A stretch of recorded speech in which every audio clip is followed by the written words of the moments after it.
এটা আমি নতুন দেখলাম আলু। তো এটাকে আমি ফার্স্টে ধুয়ে নেবো ভালো করে।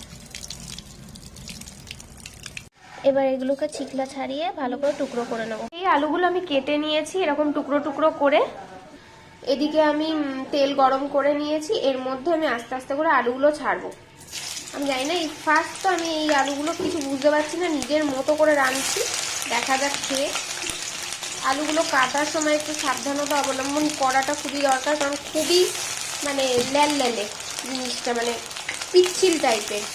ভেন্ডি যেমন হয় সেরকম, মানে যথেষ্ট হাত পিছলে যাচ্ছে। অনেকবার করে ধুয়েছি, তবুও দেখছি এরকম মানে এই ভাবটা কাটছে। আর আমি না এই আলুর সঙ্গেই খানিক কুচো চিংড়ি, একদম যেটা শীতকালে পাওয়া যায়, এই কুচো চিংড়ি অল্প পরিমাণে দিয়ে দিচ্ছি, একসঙ্গে ভেজে নেব।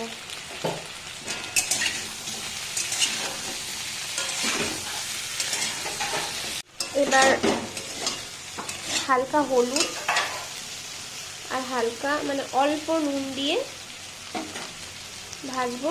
আর তার সঙ্গে পেঁয়াজ বাটা, আদা বাটা, রসুন বাটা 1 চামচ দিয়ে দিলাম একসঙ্গে। দিয়ে এবার একসঙ্গে এগুলোকে কষাবো। আমি জানি না, তবে একদম নিজের মতো চেষ্টা করছি।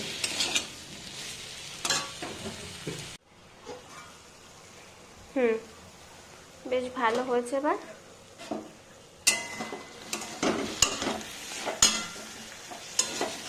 সিদ্ধও হয়ে গেছে মনে হচ্ছে, এবার এটা তৈরি হয়ে গেছে।